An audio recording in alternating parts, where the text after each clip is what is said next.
Assalomu alaykum kuzatuvchilar. Bugun sizlar bilan laboratoriya sharoitida ekskavator apparatini ishlatilish tartibini ko'rib chiqamiz.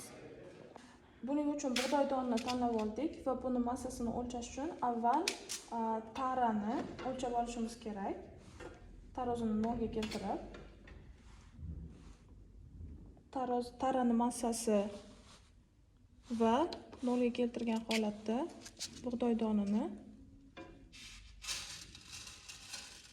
solamiz. Va bu natijani qayd etib qo'yamiz.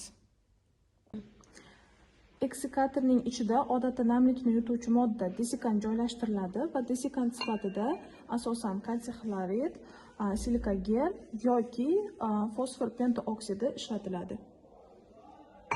Laboratoriya sharoiti uchun biz desikant sifatida kalsiy xlorid tuzini tanlab oldik.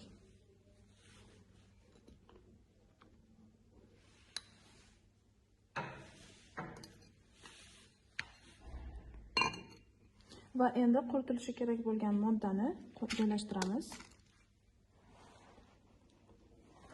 Endi asosiy qismni qopqog'i bilan birgalikda berkitamiz va qopqoq chetini vazelin yoki glitserin yordamida namlanadi germetiklikni ta'minlash uchun. Endi qiladigan ishimiz idishning ichidagi ortiqcha havoni surib olish uchun vakuum nasosga ulaymiz. Vakuum nasosga ulash uchun qopqog'idagi tirqishga vakuum nasosni ulaymiz. Oxirigacha kirishi kerak va to'g'ridan to'g'ri holatni ta'minlash uchun burab qo'yamiz. Va shlangni bir tomoni qopqog'iga ulangan bo'ladi va ikkinchi tomoni esa vakuum nasos apparatiga ulangan bo'ladi. Endi esa vakuum nasosni yoqamiz.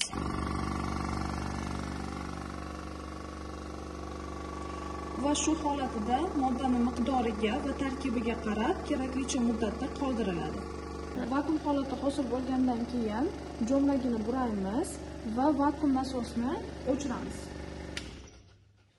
Endi esa shlangni, ya'ni kompressorni uzib qo'yamiz va shu holatida 2-3 kunga qoldiramiz. Kunimiz 2 kun qoldi. Endi esa yo'qotilgan namlik massasini o'lchaymiz. Uning uchun vakuumni bo'shatib yuboramiz.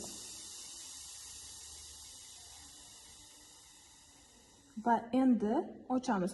Ochganda ehtiyot bo'lish kerak, ya'ni tepaga ko'tarib emas, aksincha bosim holatida turgani uchun chetga surib ochamiz.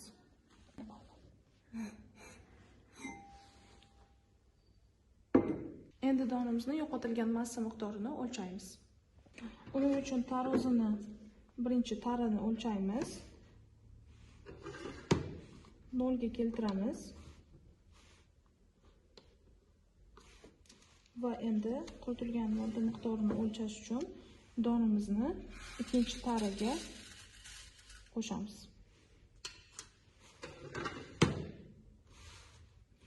Va quyidagi raqamni qayd etib qo'yamiz. 10-25 gram chiqadi va quritilishidan oldingi massa esa 10-86 gram edi. Ikkita massa o'rtasidagi farqni bilish uchun M1 massadan M2 ni ayiramiz. Ya'ni M1 bu moddani quritilishidan oldingi massa va M2 modda quritilgandan so'nggi massa hisoblanadi. Xo'p, M1 bizda 10-86 gram va M2 10-25 gram. Ya'ni quritilishdan oldingi modda massasidan keyingi massani ayirganimizda farq 0,61 gram bo'lyapti. Bugungi o'tkazilgan tajribamiz shulardan iborat edi. E'tiboringiz uchun rahmat.